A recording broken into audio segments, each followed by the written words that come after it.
Hello, my name is Tanay Tiwari and welcome to Buzz This Week, the show that only has allegiance to one party, the cricket party, and we promise to never pilot off to another. On the show this week, Steve Bucknor owns up. Could Archer have cost ECB millions? And 3TC hit or miss? Okay, so I have two news pieces around the IPL. कौन सी पहले सुनेंगे? No, it's like one is a good news and one is just news. There's no bad news here. Good news सुना दूं पहले. The good news is that the IPL may happen this year between September and November in the UAE, with players being taken out of India in chartered flights, kept in the UAE in strict COVID-19 protocols, and we are just so excited. Finally, we are inching closer to the IPL. But chartering flights might not be the only expense that the BCCI will have to make. Deccan Chargers, who were suspended in 2012, have now been awarded an award of 4,800 crores by the arbitration tribunal, and the BCCI will have to pay that to the Deccan Chargers as well. Well, talking about closures, if the Deccan Chargers got one, Indian cricket fans also got one this week when Steve Bucknor, speaking to an Indian daily, said that he may have given two wrong decisions in that 2008 Sydney test, and he didn't take names, but he was most likely referring to one decision of Andrew Symonds, who edged a ball clearly to the wicketkeeper but was given not out. He was on 30 at that point and went on to make a century. While the other dismissal that he could have been referring to may have been the Rahul Dravid dismissal on the final day, where Dravid did not edge the ball but was given out. In his defense, Mr. Bucknor said that sometimes the wind travels away from the umpires, making it very hard for the umpires to listen to what the commentators or the spectators can hear because of the stump mic. And we buy that argument, Mr. Bucknor. Maybe you heard something else during that Dravid dismissal, but that Symonds dismissal, there was an edge. There was a clear edge. Remember how you used to hide that test notebook every time you scored less? Kya? Nahi? Don't lie. Okay, even if you haven't, sun lo, achhi kahani hai. Now imagine if hiding that notebook somehow cost your parents a few good 1,000 rupees, pounds or dollars, depending on where you're watching this. That would be strange, right?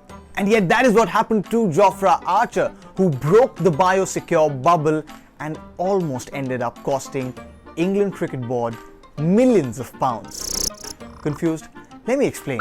Both teams, England and West Indies, after completing the first test at Southampton, were travelling from Southampton to Manchester, the venue for the second test. They are in a biosecure bubble with no contact from the outside world. They just had to make one stop between Southampton and Manchester at a designated and sanitized place to freshen up and then continue with the journey. Jofra Archer broke this protocol. He took a detour, went to meet someone, and then joined the squad back in.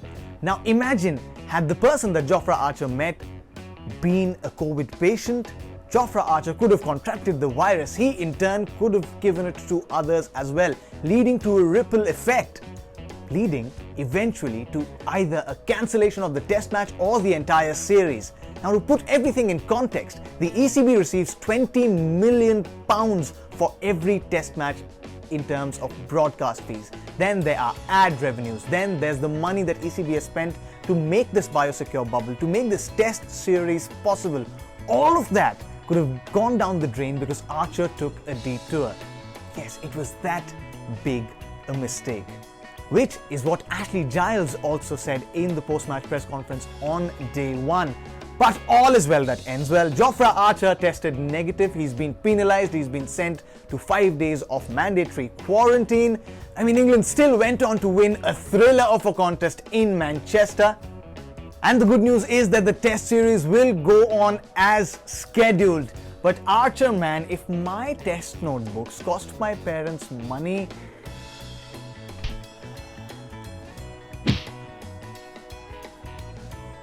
got off easy, man. A draw of lots instead of a toss. 36 overs in total in a game. 3 teams playing one game of cricket, each team batting twice in the same game, batting 6 overs in the one phase and 6 in the other. It all sounded very complicated from its very inception, and yet as the 3TC game progressed, you got a hang of it because at the end of it, it was cricket. And cricket goes notches higher when AB de Villiers smokes him clean. And smoke him clean he did. Yes, it never seemed like he was returning. It seemed like while all of us were in lockdown binging TV and procrastinating that workout, AB de Villiers was playing competitive cricket because he was that good. Yes, AB de Villiers was smoking them in the 3TC format. It was also heartening to see the unbridled support for the Black Lives Matter movement throughout the game. But the fans were divided in their opinions on this format. Some didn't seem to wrap their head around it, were still confused, while others loved it. They said that this could earn cricket an official entry into the Olympics. See, I'm all for watching AB de Villiers hit them clean and the unraveling of a new format, but I'm not sure if this can be a permanent cricket fixture. And then for it to become a qualification ticket for cricket into the Olympics.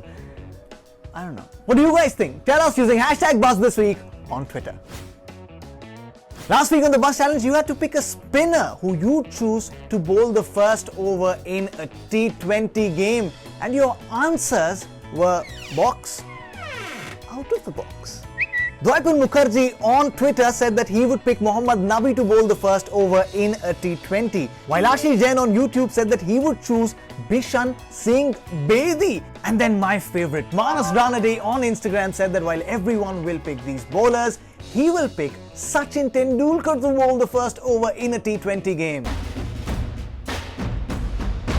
Hats off, Manas. Hats off. Your challenge for this week, though, is a little personal. Watch this video from Ian Bell on Twitter.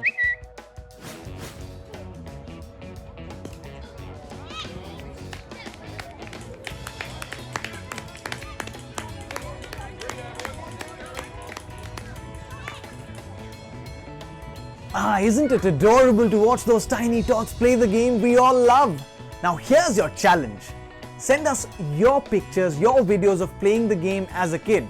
If you don't have them, if you have kids around you who play the game really well, send us their videos using #BuzzThisWeek and we will feature the best ones right here. That's all that we have for you on this episode of Buzz This Week. Until next week, remember, I know you hid your test notebooks with bad marks. But don't worry, your secret is safe with me. See you next week.